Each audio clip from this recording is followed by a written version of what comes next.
Bom dia, meus amados irmãos, a graça e a paz do Senhor Jesus, louvado seja sempre o nome do Senhor. Todas as obras de Deus revelam os atributos de Deus e nisso nos convocam a uma relação com o Senhor. O salmista, Salmo 116, ele experimentou isso. Ele diz assim: amo o Senhor, porque Ele ouve a minha voz e as minhas súplicas, porque inclinou para mim os seus ouvidos. Invocá-lo-ei enquanto eu viver. Laços de morte me cercaram e angústias do inferno se apoderaram de mim. Caí em tribulação e tristeza. Então invoquei o nome do Senhor. Ó Senhor, livra-me a alma. Compassivo e justo é o Senhor, o nosso Deus é misericordioso. Observe que o salmista nos conta o que o levou a clamar a Deus e como isso revelou atributos de Deus e como isso, inclusive, aproximou o salmista de uma relação com o Senhor em que ele realmente se entregou em amor. Essa não é a primeira vez. É interessante que encontramos exatamente essa ideia em Jacó, que quando foge de Esaú, que estava querendo matá-lo, e os pais dizem, vá para a família da sua mãe, inclusive lá ele encontraria uma esposa, e fique lá um tempo até que passe a raiva de Esaú, logo após a questão das bênçãos terem sido passadas para Jacó. Jacó, quando está fugindo sem nada, Jacó, quando está indo embora de casa porque o irmão quer matá-lo, é um momento de tristeza, um momento de angústia, um momento muito ruim para ele. Ele coloca a sua vida diante do Senhor. Naquele momento, ele, Senhor, se o Senhor cuidar de mim, se o Senhor me proteger, então o Senhor será o meu Deus para sempre. E ele passa por toda a jornada, inclusive lá, Labão tenta se aproveitar dele, ele passa 20 anos trabalhando para o homem, e depois de tudo o que aconteceu, ele volta. E Deus livra ele do mal, sustenta, guarda, livra da esperteza de Labão, ele volta em segurança, ele é livrado também de Esaú, que deixa de estar irado com ele, e no final das contas toda a vida dele é guardada. Passou por lutas e dificuldades, experimentou muitas angústias também, mas Deus esteve com ele. E quando ele volta, Deus diz assim: agora eu sou o seu Deus conforme a sua promessa, ou seja, você vai me amar, você vai me servir, como deve ser. O salmista tem essa mesma experiência que Jacó teve.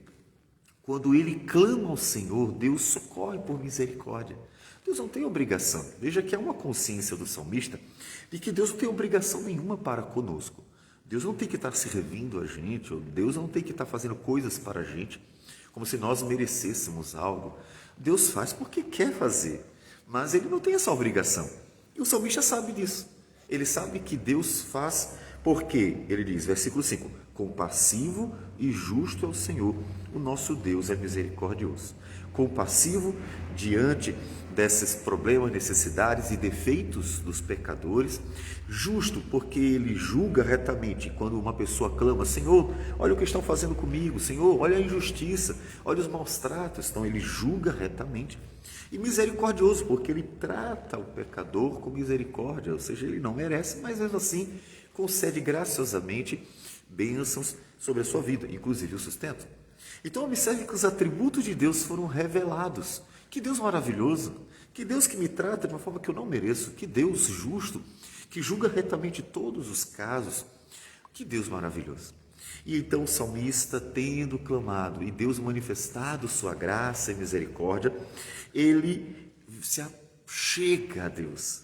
Amo o Senhor, porque Ele ouve a minha voz. Um Deus que tem um relacionamento com o seu povo. Nisso podemos ver um paralelo que nós vimos até no Salmo 115 com os deuses pagãos, os ídolos.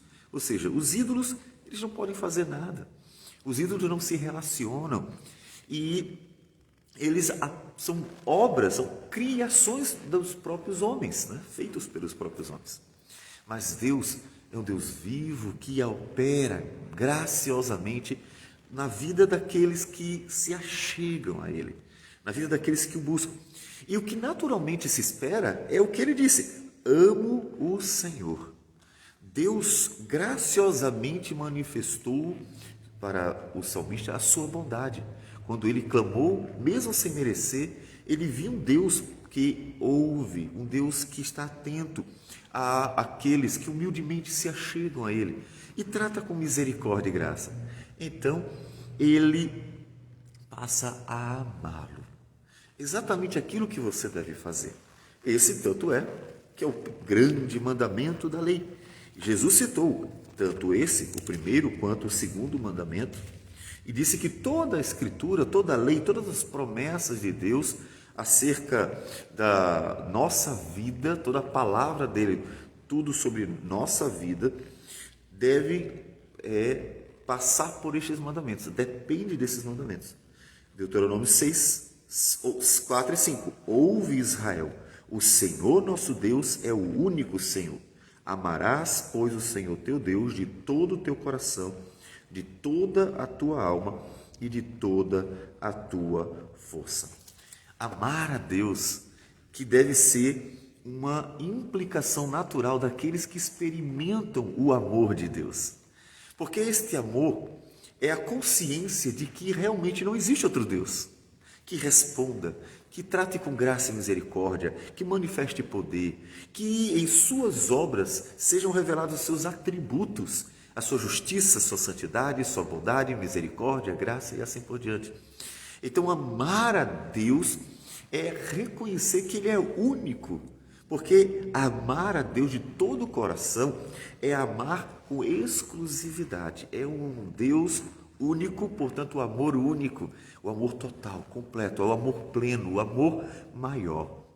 E então o salmista está reconhecendo: o Senhor é Deus, o único que, quando invoquei, se inclinou para ouvir minha oração e foi compassivo, justo e misericordioso diante de minhas necessidades. Amar a Deus é reconhecer que Ele é único.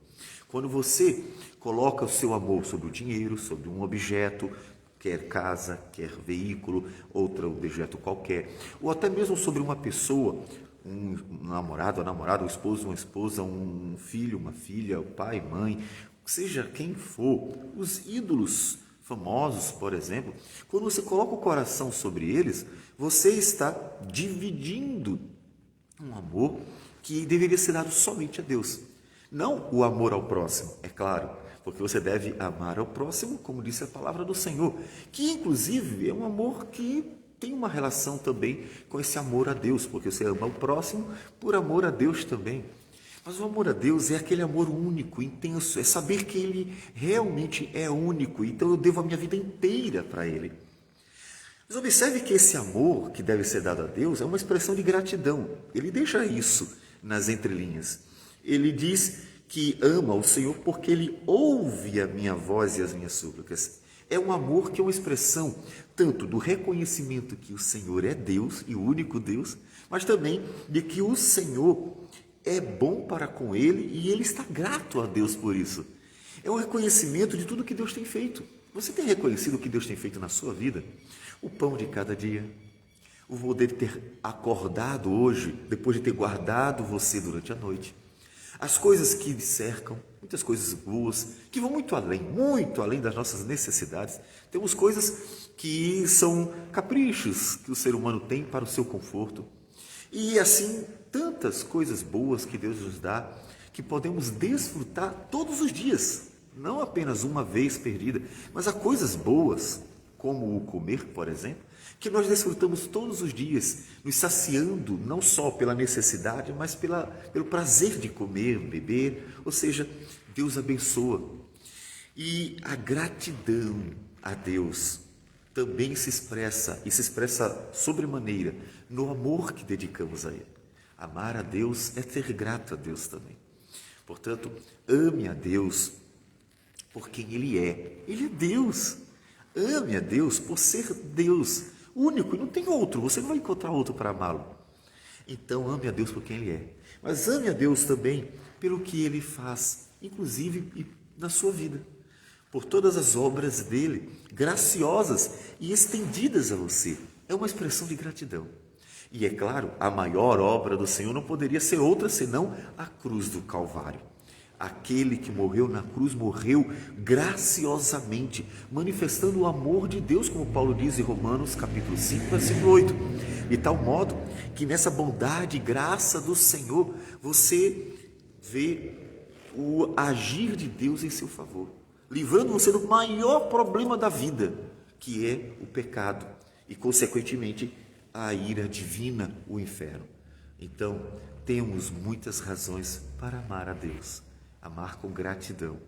Ame a Deus com gratidão, como alguém que todo dia pensa: que Deus maravilhoso, que Deus amável, que Deus bondoso comigo. O mínimo que eu posso fazer é amá-lo, é agradecê-lo com um amor de verdade.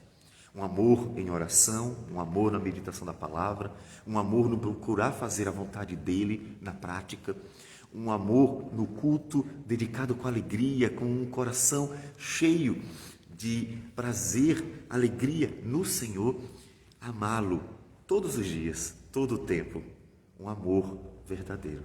Então, ame a Deus, como diz o salmista: amo o Senhor, e ame de todo o seu coração, por quem Ele é e por todas as obras que Ele realiza e nos abençoa.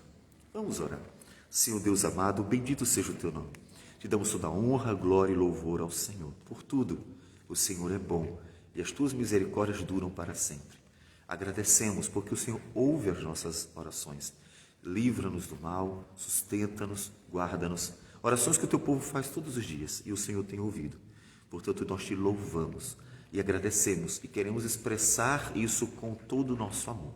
Que o Senhor receba a nossa oração, tudo isso em nome de Jesus. Amém, Senhor. Que Deus abençoe a todos e tenham um bom dia.